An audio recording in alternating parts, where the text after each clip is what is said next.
Hello my friend, welcome back to my channel. Today's video is for my iTrackBites family. We are going to talk about the secret behind the secondary metric.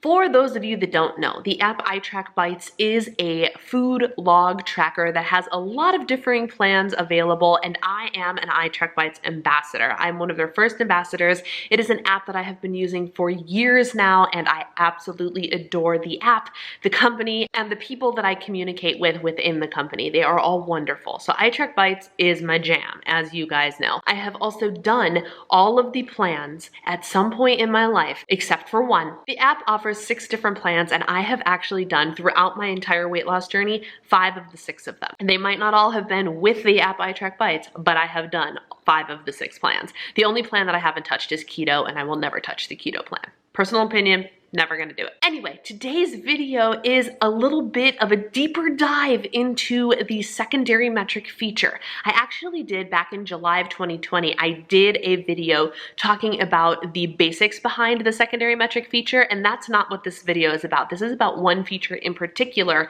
involving secondary metric. If you want the 411 on all things secondary metric feature, I will link my video from July down below for you. Go ahead and check that out, and then you can come back here and be like, okay, so what's the secret behind the secondary metric? A brief rundown of what the secondary metric is. It allows you to track a bites plan, carb conscious, sugar smart, better balance, etc., with all of your bites, but underneath your bites tracker, it will actually allow you to see either how many calories you've consumed or the macronutrient breakdown of what you have consumed. It is an amazing feature.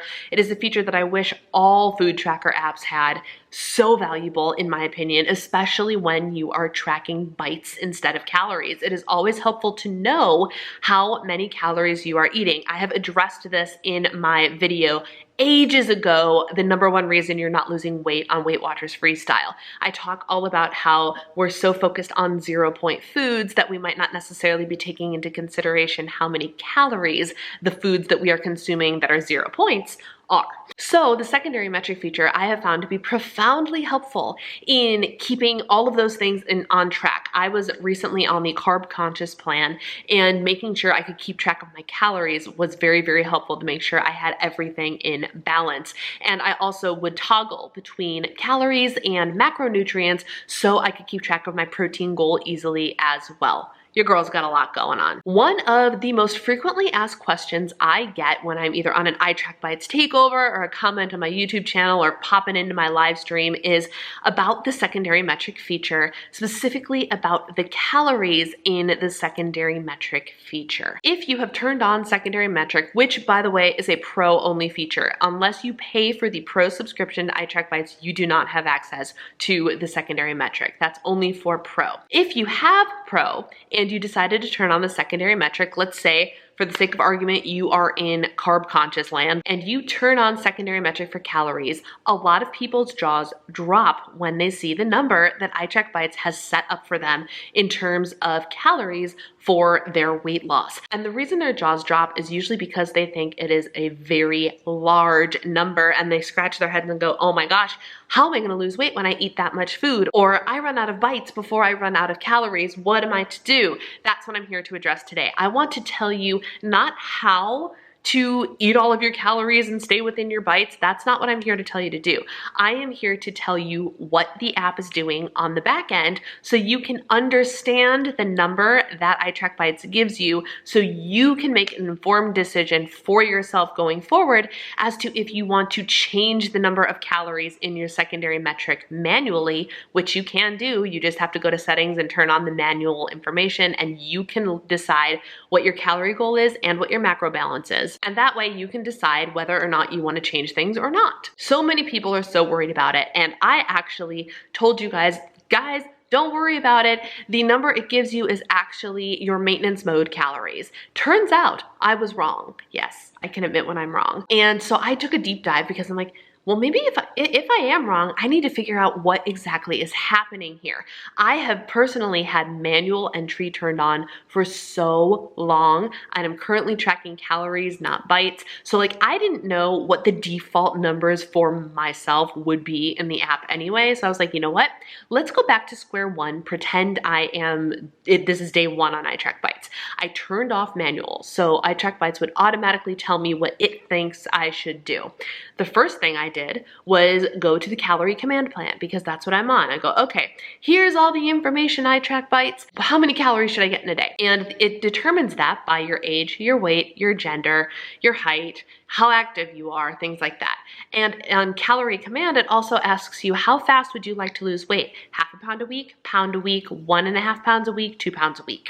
And based on the input of all that information, it will give you a calorie number. So I went ahead and put in the information, you know, here's age, gender, height, weight, whatever, and activity level, and I would like to lose 1 pound a week, please, thank you. And it gave me a number of 1608. So for rounding purposes, let's say 1600, which is actually the number that I gave myself for my 9-week cut that I am currently in. So I was real proud of that. I was like, oh yeah, I can think like the iTrackBites calculator. So I was like, okay, now I'm going to go and turn on a different plan. So just out of the blue, I was like, let me turn on Sugar Smart. And so I turned on Sugar Smart, and then I turned on the secondary metric feature for calories. And I was like, all right, iTrackBites, how many calories am I supposed to get? Fully expecting it to tell me 1600.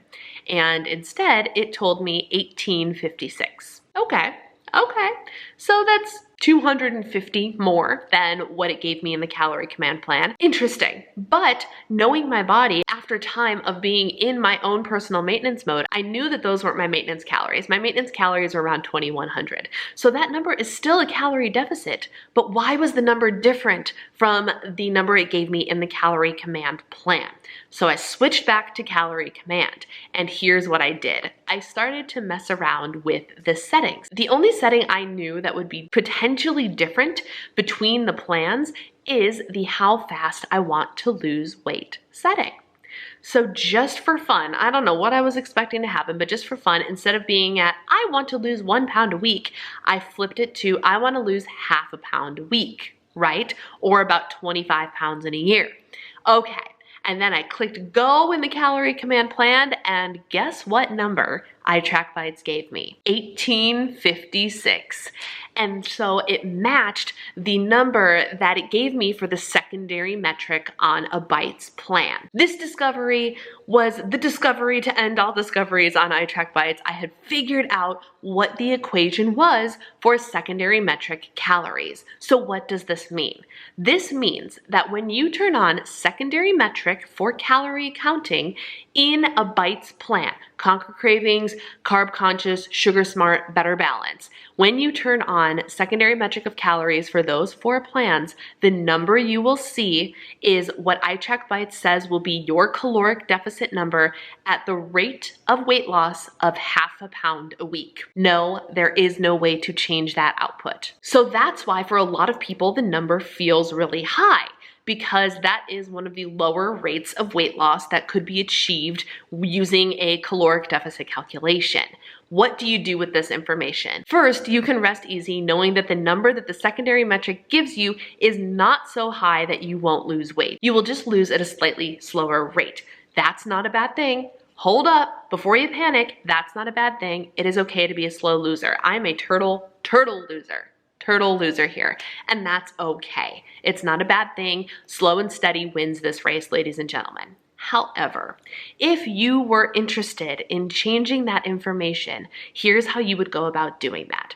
You have to switch to the calorie command plan, go into your settings, and tell it the rate at which you would like to lose weight. Switch it to 1 pound a week or 1.5 pounds a week. Then hit OK and see what the calorie command plan gives you as your calorie goal for the day. Write down that number. Then go back to the bites plan that you were doing, switch your tracker back, and go into your weight loss plan settings, turn on manual settings, and put in the number of calories that you would like the secondary metric to reflect instead of the number it automatically gives you. And voila, You have your new calories set at whatever rate of loss you want it to be instead of the default half a pound a week. And it's that easy. Once I discovered this little piece of information, everything else made sense. You know, it was like one of those mysteries behind the app that nobody really had the answer to. I found the answer, and I just want to make sure that the answer is out there on the internet for anybody that stumbles across this video. Like I said, I will post the iTrackBites secondary metric video along with a video about the iTrackBites plan. I have several different iTrackBites videos out there, but I will link those two videos down below for you so you can understand the basics of how secondary metric works. But then once you figure out the basics of it, you can take the information from this video and use it to pick your secondary metric calories accordingly, or to at least not panic when it shows you the calorie number after you turn on secondary metric for the first time. That's all I've got for you today. If you have any other questions